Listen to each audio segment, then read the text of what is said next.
Ladies and gentlemen, welcome back to Samuel Adams Returns. Those anti-federalists, they did get it absolutely correct. This is Tom Navolis, your host.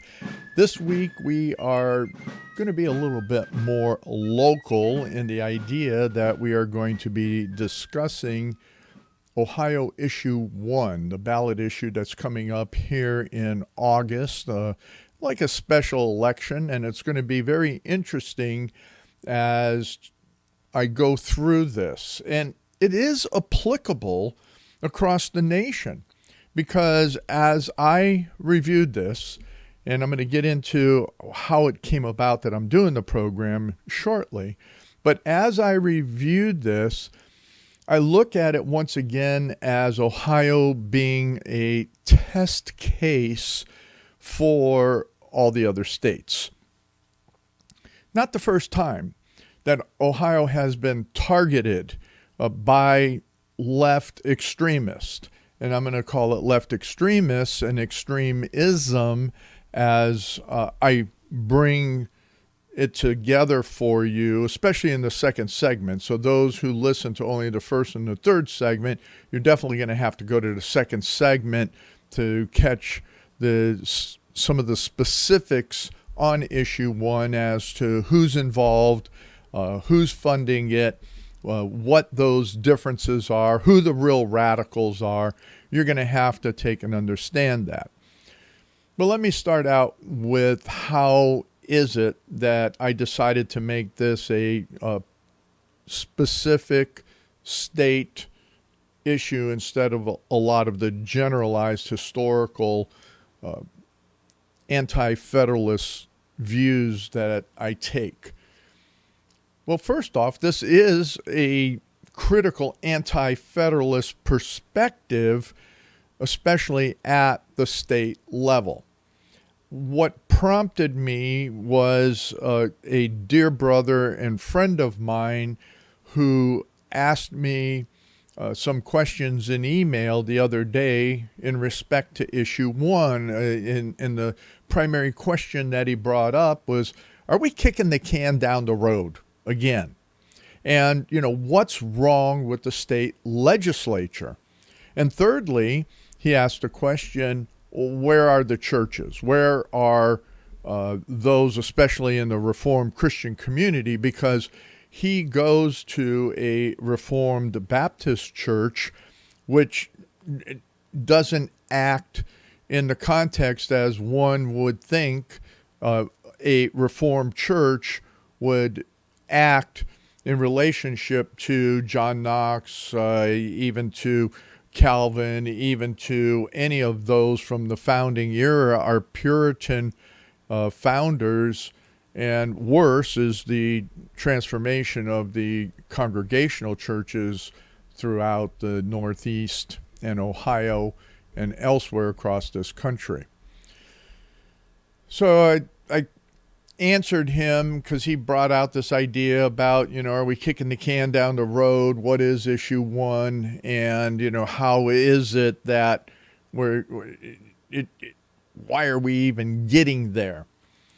And my reply to him was, well, yeah, you're on the right track, but we need to talk.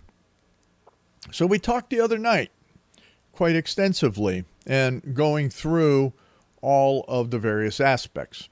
So a lot of you are wondering, what is issue 1 in Ohio? What is that you're babbling about there, Tom? What does it mean to the rest of us? Issue 1, in essence, and again, we'll get into the details of it in the second segment. Issue 1, in essence, is to take and change the initiative process for a constitutional amendment to amend the Ohio Constitution from its simple majority to a supermajority of voters 60% or more.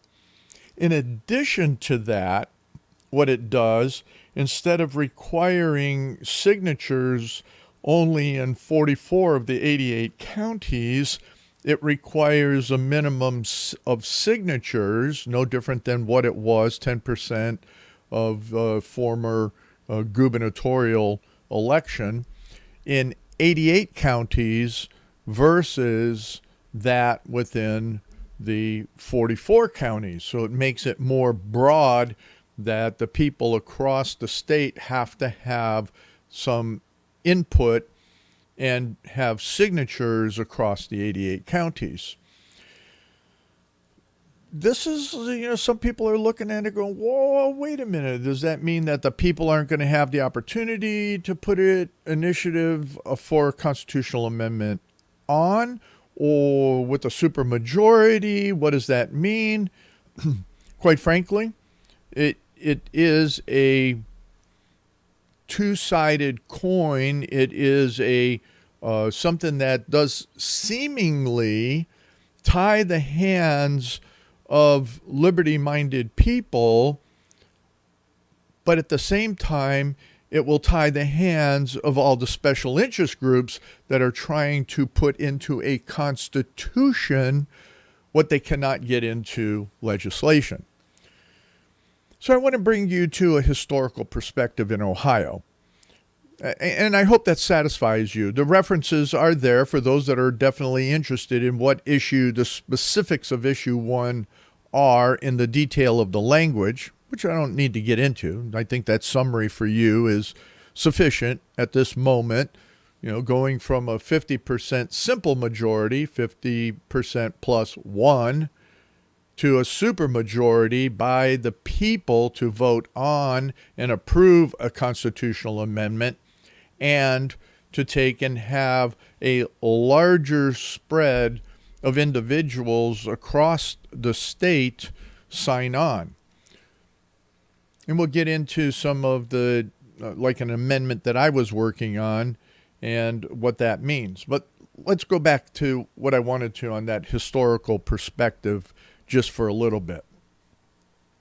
As many of you know, I was doing a Ohio Constitution class and taking people through, the Ohio Constitution in a way that nobody else does. I mean, my commentaries in there are worth just the entertainment value alone, if not the significance of what I dug into. When we took on the topic of how to amend the Constitution in the state of Ohio from its origin up through the 1851 Constitution, and then the idea that a constitutional convention was called. Initially, it was called in 1910, actuated in 1911, finalized in 1912, was the progressive era. So what I want to talk about here is the parallels right now from that historical perspective. And I will cover the churches in this as well, and what's going on in that in relationship to our present, our past, as well as now the mental attitudes of the people. And this is all the critical points that were played on in 1910, 1911. So the question that was pondered, and the resource that I have, and you can find it in your documentation at samueladamsreturns.net, was a book written, or I should say a PhD dissertation that was written by a Landon Warren, and he was assistant professor of history and political science at Kenyon College, and he wrote this book on the Ohio Constitutional Convention of 1912, and it's in the Ohio State Archaeological and Historical Quarterly, volume 61 of January of 1952. So that's the primary resource for what occurred.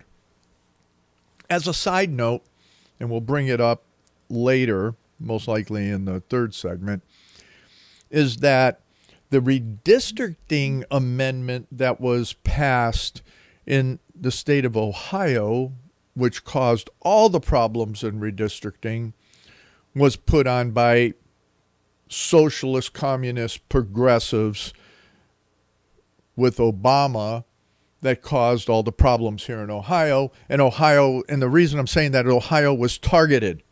Ohio was targeted by that group, and the references and resources are there for you. Eric Holder's group targeted specifically Ohio on the redistricting challenge and got it into our Constitution in Ohio, as well as he pushed it in other states. So too, what we have sitting in front of us is the most evil abortion amendment to a Constitution that there is.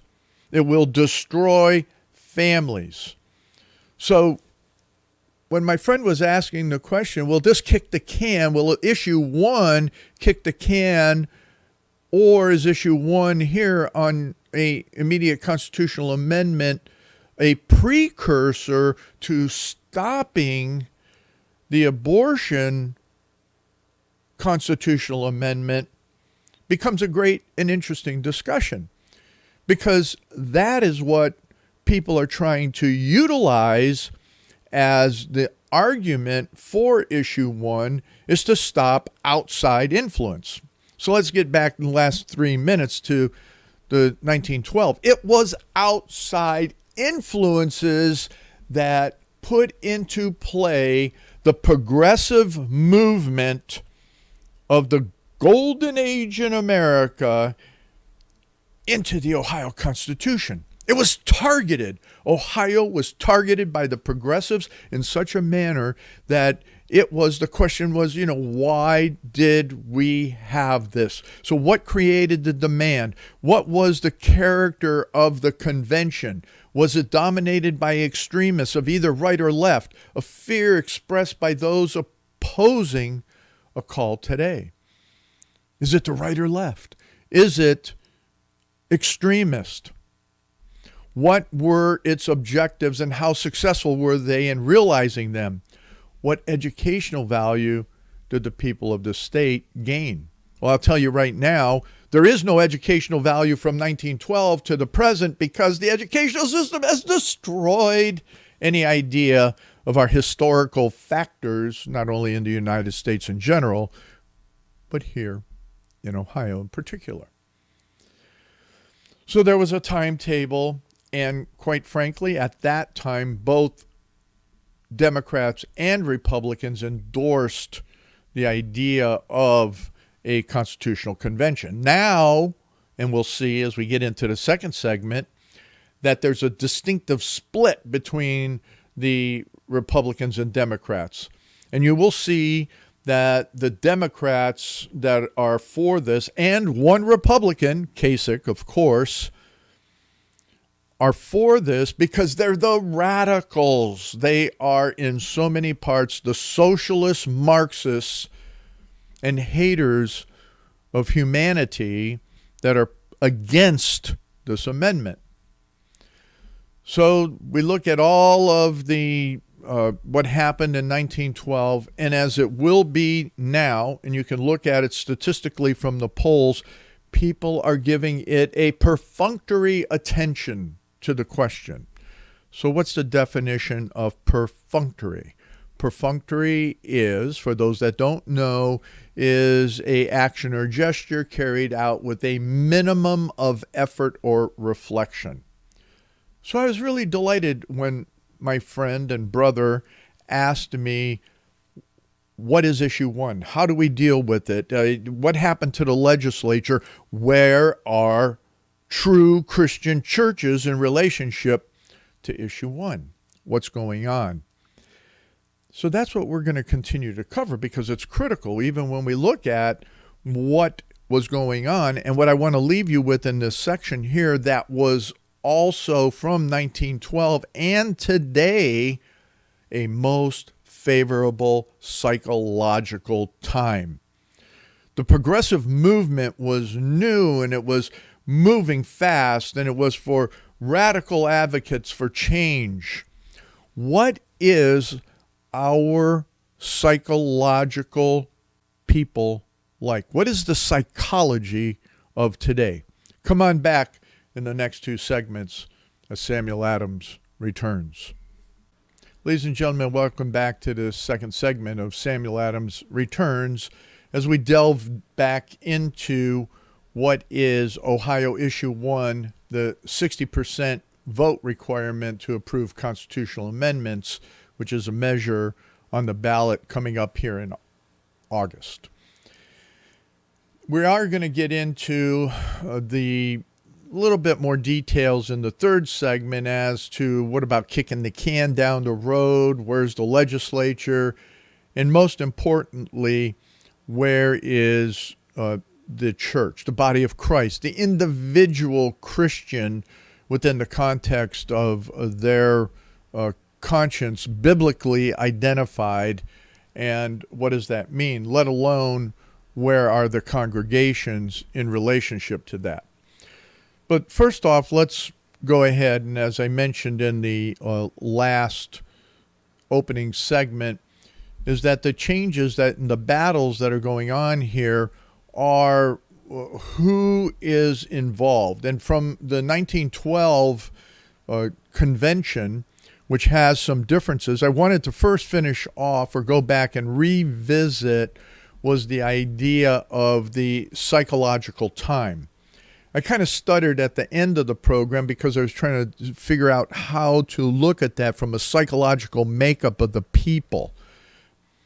We have so many that their psychology and their thought processes are based on leftism due to the educational system, especially the young voters, the young people. They have no idea that moral context, moral legislation happens all the time. If somebody tells you you cannot legislate morality, they are sons and daughters of the devil. They are absolute deceivers. Why is that, Tom? Because morality is legislated every time it goes into passage. Our founders, anybody that has dealt with law really understands that. The question will always be, whose morality? What morality? That is the real question when it comes to law and legislating morality. It's always going to be moral. It has to, because God Almighty is a moral lawgiver, and the antithesis of that is to be immoral. Simple. So that's the question, is where is the morality of our society when it comes to making these decisions on constitutions which are covenantal? And that I'll get into in the last segment because people don't understand covenant. But unlike 1912, where we had both Republicans and Democrats wanting to have that convention because they had selfish ideas and intentions. You had the urban capitalists then, led by the Ohio State Board of Commerce, wanted to rewrite the taxation article in order to abolish the rule of taxing all property, tangible, intangible, at a uniform rate and permit classifications.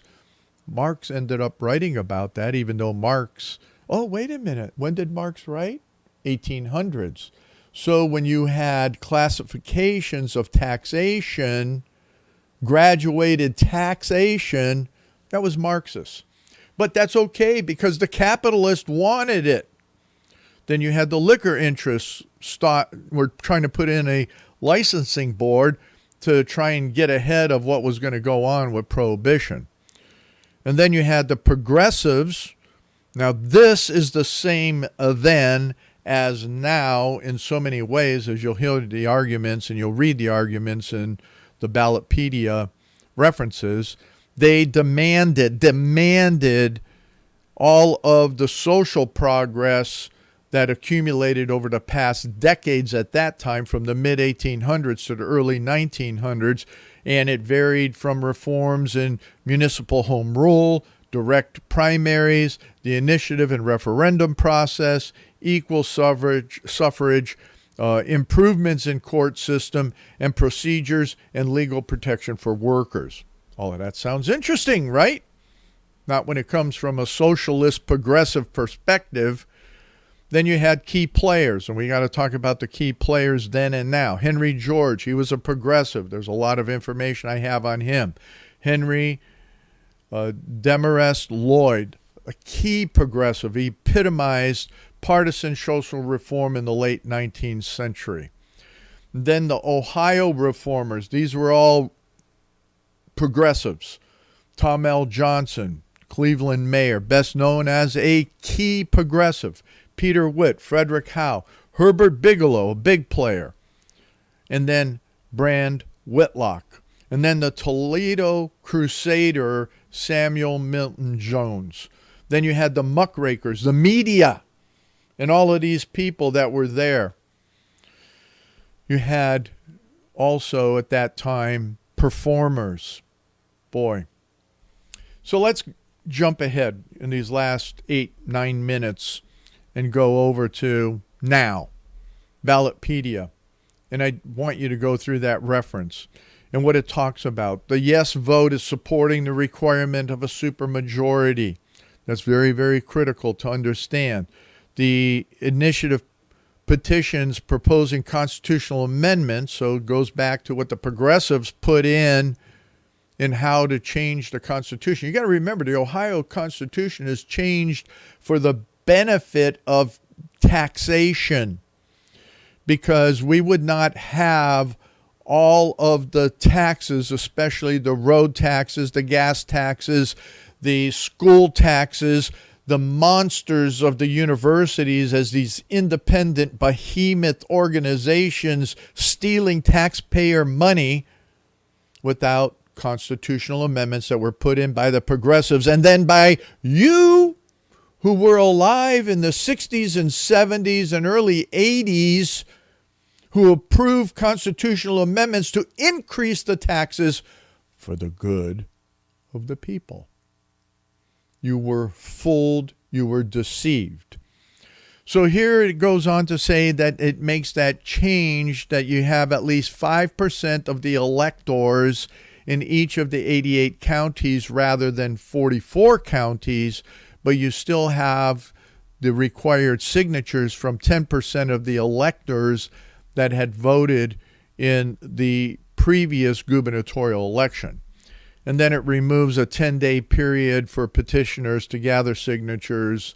If it's the insufficient numbers were filed, they can go back and get the rest of those signatures. The no vote is opposing this.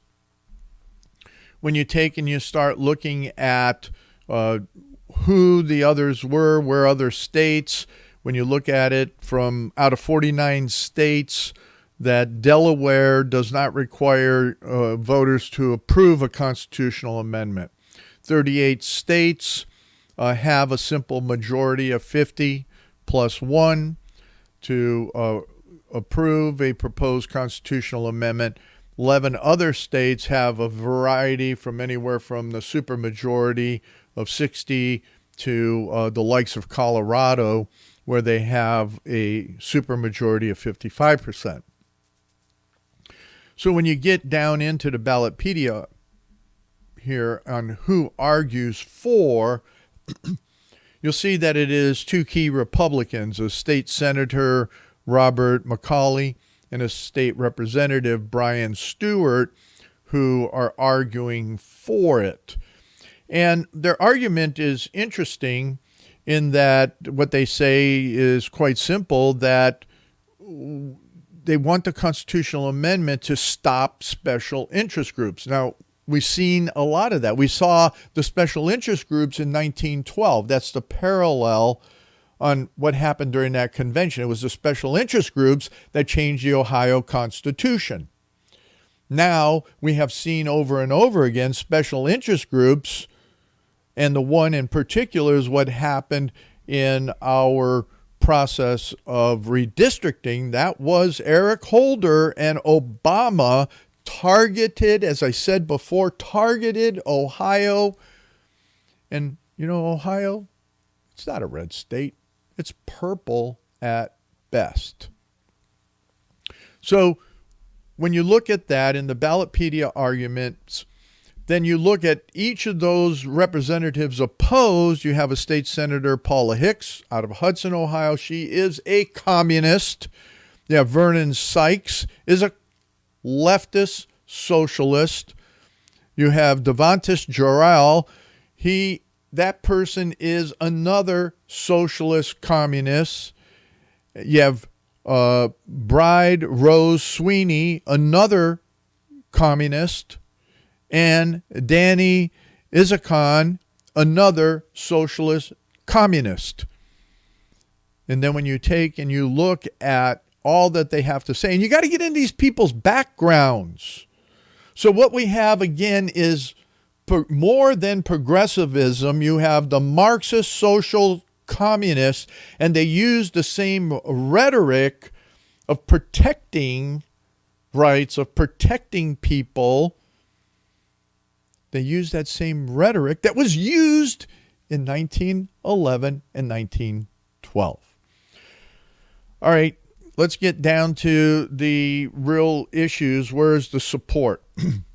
So look again, as I talked about back in that original 1910-12 period for the Ohio Constitutional Convention, let's look at the supporters, the people involved. So on the supporter side, the officials are Governor DeWine, you have State Senator Matt Huffman, State Senator McCauley, you have Representative Stevens, and Secretary of State Frank LaRose. Some people are upset about it on a politicized component just because DeWine and LaRose are for it.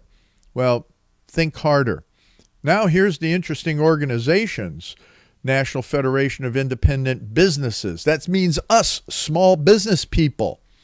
The Ohio Chamber of Commerce, which is, whoa, how are they involved? But that's a good thing. The Ohio Farm Bureau, huge.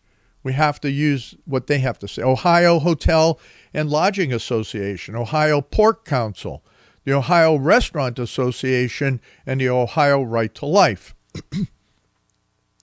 So when we start looking at then the arguments and then into the official argument, I think that that's critical that you go read. You need to go read these on your own out of Ballotpedia. The link is there at SamuelAdamsReturns.net. Now here's the opposition. The opposition is State Allison Russo, a Democrat, obviously, State Representative Anita Somani, State Rep Bride Rose Sweeney, and as I said, they're all leftists. Now here's the former officials. The top communist in Ohio, one of the top ones in the United States, former Attorney General Richard Cordray, top. Former Attorney General Lee Fisher, another one. Here is a socialist, I will call fascist Republican, former Governor John Kasich. He hates what American constitutionalism and what a republic is.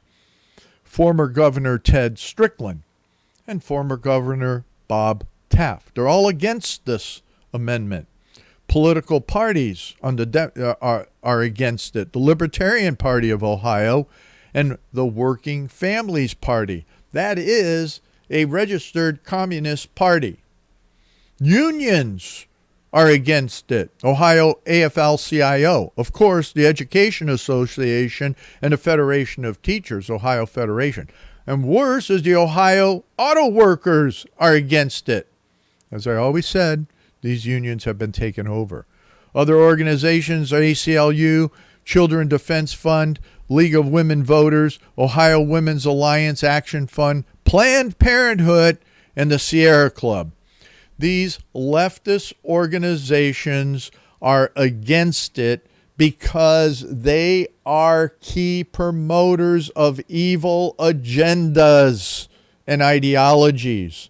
And they want a simple majority so that they confuse the people, and they have the money. to make the changes. Come on back for the third segment. Ladies and gentlemen, welcome back to this last segment of Samuel Adams Returns. Those anti-federalists had it correct. As we left off in the last segment, we were talking about the who's who supporting or against this issue 1 constitutional amendment in the state of Ohio. One of the aspects that I want to make clear, and the critical component of it, is that if this passes in August, it will go into effect immediately. Now, people wonder, why? What's the issue on that? The issue on that is that they want it to go into effect immediately because, as I mentioned before, the radical left has a extreme abortion initiative as a constitutional amendment. And there's an article there, I'm using it out of Breitbart, that you need to go read on what's going on with all of that. Now, in my conversations with my friend the other day, what was interesting is that the radical groups who spent money, this was not a grassroots signature gathering effort. And this is the whole issue, and why some people that were attorney friends of mine and other colleagues in that were somewhat against, or some are still not sure of why we should be doing issue 1 in August, was because then where is it that the people would have the ability to get a constitutional amendment in place? But when we look at it, is that it is now the money interests are the only ones that are going to get constitutional amendments moving forward. If you remember, during the COVID, I worked on putting together a constitutional amendment for medical freedom in Ohio. Very simple amendment is what we were able to drive it to. Another group took that issue over, and as I predicted, those in my committee that were actually doing the initial thrust on that said, is you got to have at least $5+ million to move an initiative forward, because grassroots alone cannot garner the signatures. And that was also brought out by another friend and colleague who was able to get a constitutional amendment put in place in our Bill of Rights on liberty during the Obamacare nonsense. And that's what they said. It took major financial backing to buy signatures. So let's be clear on it, is that what this leftist organizations did, and the funding isn't laid out yet in Ballotpedia, how that all has worked, because they show what groups fund the different aspects. That won't be until the end of the election on issue 1. The fact that this group already had submitted the other day 700,000 signatures. Let me say that again. 700,000 signatures. They only need 413,446 signatures have to be valid. And that's over right now within the context of the 44 counties. But the question is, from a strategic perspective, did these paid signature people, did these leftist groups understand ahead of time, as issue 1 was coming forward, that it was going to need to have signatures in 5% of the registered voters in 88 counties? 700,000 signatures could have sufficient signatures regardless of issue 1 passing. Now, the strategic hope is that issue 1 will pass, and it will go into effect immediately, such that then strategically the hope is that these signatures that were put in, 700,000, played under the old rules of the 50% and the 44 counties. 44 counties. For those on radio, I held up two hands with fours. Hey, got to have a little fun in the depth of this. But folks, the evil people have the funding. As I have said before, it takes $5 to $10 million to get a constitutional amendment passed in today's environment. Media ads, people going out, paid people to go out and get signatures. Fortunately, issue 1 came out of the legislature. So to go on to my friend's question, where is the legislature in respect to this? Thankfully, issue 1 came out of the legislature. Also, where's the legislature on all of the issues of abortion and all these other social issues here in Ohio? I think there's a good number of legislators that are against abortion. We've seen the heartbeat bill. We've seen a number of very morally in that direction of the sovereignty of God's moral values in legislation. But we have a wishy-washy Speaker of the House. Not sure the Senate is highly politicized. We have a governor that is halfway in between any moral truth and position, unless it's politically expedient for him. So where's the legislature?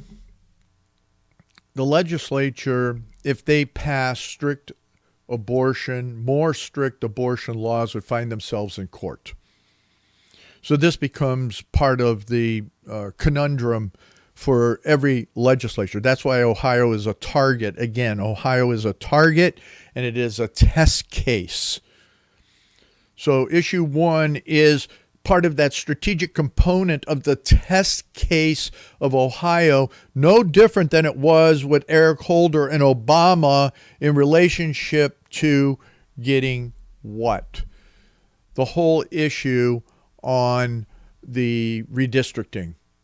So the conundrum of the redistricting, and then the latest passage of the federal Supreme Court in reference to South Carolina and Alabama on redistricting, is the conundrum on what is constitutional voting and elections and what does it mean to redistrict.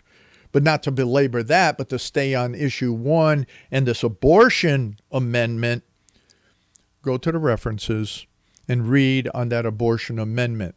The abortion amendment has language in such a structure that it will allow for mutilation of children without parental consent.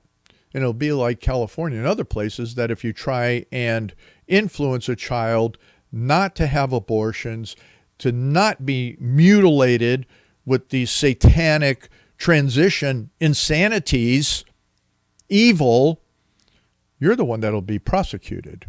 So that's all weaved into that language of that abortion amendment in such a deceptive manner that it is very interesting and important then to look at how will issue 1, the 60% move, play out as a stopgap, strategic stopgap that the legislature has taken and put in place. But then the question is, on the other strategic side, which we don't know, is did those leftists paid for signature takers get 5% of 88 counties, so that they're already ahead of what issue 1 is trying to accomplish? We don't know. But at this point, the simple answer is the legislature did take action by bringing issue 1 forward to the people to stop not only the abortion issue, but what's going on with drugs in Ohio, what's going on with all these other leftists, or some libertarians will call them libertarianism for Ohio, all of the social reforms, all of the reforms that are modernized but are exponential in evil to the liberties and morality of a free people that were in 1910 through 12. That is what issue 1 is attempting to put the brakes on, so that it's not easy. The argument that it takes away from we the people, I'm sorry. In today's environment, we the people do not have a chance in a steel manufacturing furnace because we can't raise the money. But the evil groups have more money to spend. So that's the argument there on issue 1. Where are the churches? People ask. My friend asked, where are they? And the other side goes to, with that, where is the legislature? I want to take you back to one of the areas in these last 3 minutes and components, again, from the book on the pastors of New England, what was happening in the churches of New England at the time. And in that was very important was that the writings and everything that was happening, although there were a lot of different denominations that were starting to make some moves, you remember that the Congregationalists were more Puritans. We had some Presbyterians there, a few Baptists there. So you had, again, this very few Catholics, but you had these denominational contentions, quite frankly, that were coming about. And then by time you got into the mid-1700s, you had Unitarianism and Universalism that was creeping in.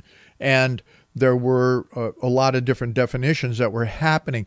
But for the most part, in the major denominations, what is there that we don't see today is, what does it mean for the sovereignty of Christ in all things, every aspect of life? What is it that he is the King of Kings, Lord of Lords, the absolute sovereign of everything in life, including the political? We don't hear that preached in all of the denominations. In fact, many of the major denominations have gone away from that understanding of sovereignty of Christ across the whole Scripture, Old Testament et al.